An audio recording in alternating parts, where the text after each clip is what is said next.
In a recent interview with international media, Hun Manet spoke with rare candor and moral clarity. He described scam compounds as a black economy that is destroying our honest economy and tarnishing Cambodia's name, driving away tourists and legitimate investors alike. This was not a routine political remark or an empty slogan. It was a direct acknowledgement that online fraud and human trafficking have become an open wound in the body of the nation. For that lucidity and for the government's initial efforts to confront what many once regarded as an untouchable cash cow, the Prime Minister deserves recognition. Yet recognition is only the beginning. What the country needs now is not rhetorical flourish, but a realistic, courageous, and sustained strategy, one that avoids both naive denial and cynical surrender. The picture before us is grim, yet not entirely without hope. In recent years, Cambodia has been drawn into the vortex of transnational scam empires, where abandoned high-rises have been converted into fortified prisons. From Africa and South Asia to as far away as Latin America, young men and women have been lured by promises of well-paid employment, only to discover upon arrival that their passports were confiscated, their movements restricted, and their lives reduced to meeting fraudulent quotas. Some have been beaten for failing to comply. Others have died attempting escape. Behind the cold statistics lie shattered families, parents waiting in anguish for news of their children, and lives torn apart by greed and cruelty. In Sihanoukville and Koh Kong, concrete towers erected during the fever of speculative investment now stand as stark monuments to unrestrained growth without oversight. Yet construction crews are beginning to return. After Khmer New Year, the machinery may once again roar to life. Without vision and resolve, the cycle may repeat itself: boom, chaos, and collapse. To alter that trajectory, we must confront three uncomfortable truths and build upon them three sturdy pillars of reform. The first truth is that the entertainment and betting industry will not disappear. Cambodia's strategic location and tropical appeal ensure its enduring attraction to tourists and investors. As early as the colonial era, French planners recognized this potential when they built a hotel and casino on the cool plateau of Bokor Mountain. Bokor Palace Hotel still stands today, quietly recalling a time when leisure, however extravagant, was framed within a certain order. History teaches that the desire for recreation and risk-taking is part of human nature. The issue is not whether gambling will exist, but how it will be shaped. Cambodia cannot and should not become a city of shadows where criminality reigns unchecked. Yet neither can it assume that prohibition alone will make demand vanish. Looking to Macau, one sees a model in which gaming is tightly regulated, transparently taxed, and integrated into a broader development strategy. Cambodia need not copy any jurisdiction wholesale. What is required is a distinctly Cambodian framework, one that respects the Buddhist tradition of moderation and compassion, while upholding the inherent dignity of every human person. Recreation may have its place, but only in the clear light of law and ethics. The second truth is that the cancer of online scamming has metastasized beyond national borders.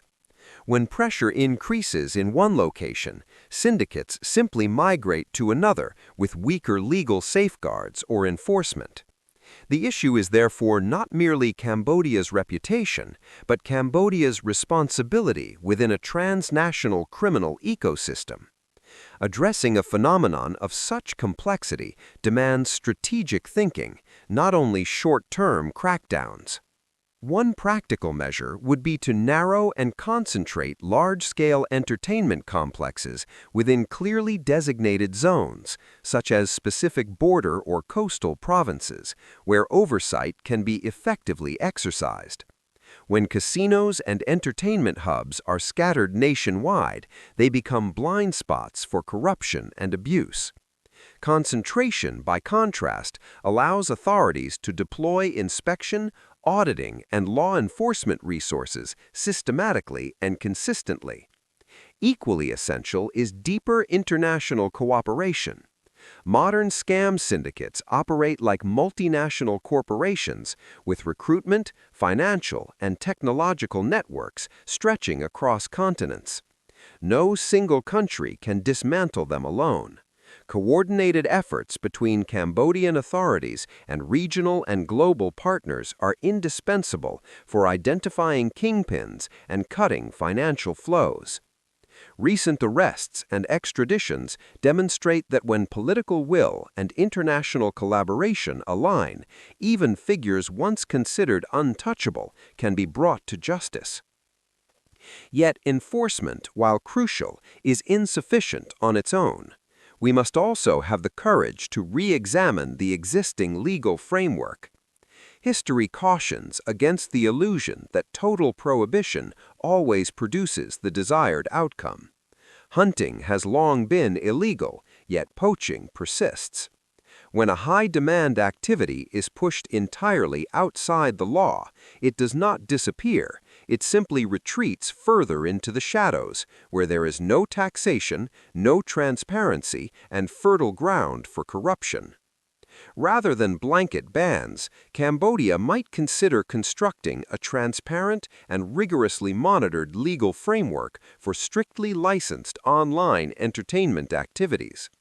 Licensing should be accompanied by independent audits, digital monitoring systems, mandatory reporting mechanisms, and severe penalties for violations.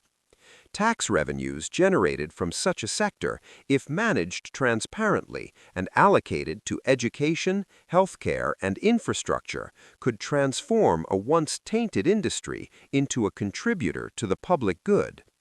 This path requires administrative capacity and unwavering integrity, but it is more realistic than surrendering the entire market to criminal networks.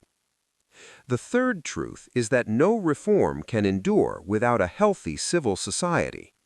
Tens of thousands of victims have suffered violence, forced labor, and psychological trauma. They require rescue, legal assistance, medical care, and reintegration support. Humanitarian and faith-based organizations, investigative journalists, and human rights advocates play a vital role in exposing abuses and aiding survivors. Rather than perceiving them as inconvenient critics, the state should regard them as partners in cleansing the economic and moral environment. Education constitutes the long-term line of defense. Young Cambodians must be equipped with the knowledge to recognize the dangers behind promises of easy money and to understand that sustainable prosperity cannot be built upon deception and exploitation. Schools, pagodas, and churches can unite in delivering a consistent message. The enjoyment of life is legitimate, but never at the cost of another person's freedom or dignity.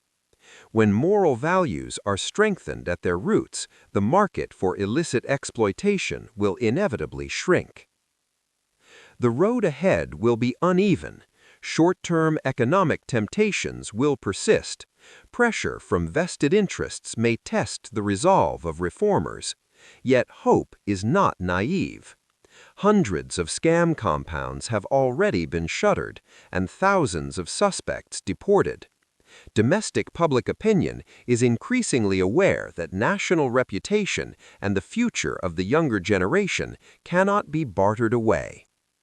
If Cambodia can combine political determination at the highest level with a realistic strategy, zoned development, transparent regulation, robust international cooperation, and an empowered civil society, it can transform a dark chapter into a turning point of renewal.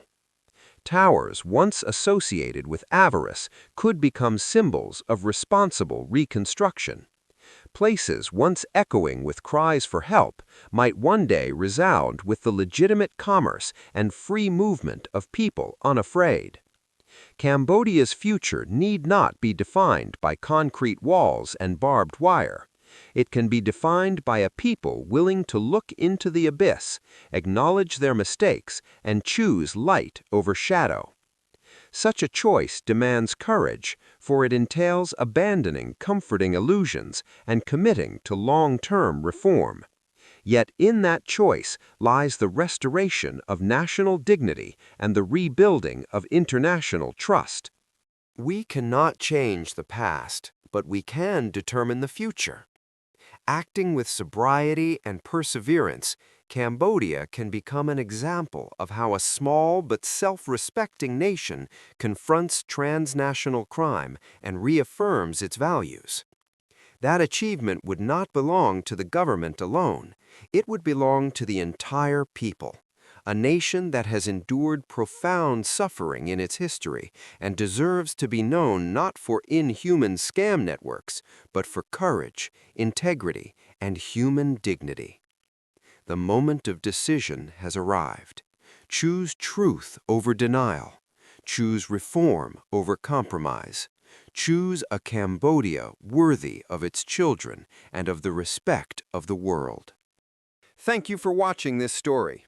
If you found it meaningful, please subscribe, turn on notifications, and share this video. And now it's time to say goodbye. Thank you for staying with Societal Stories.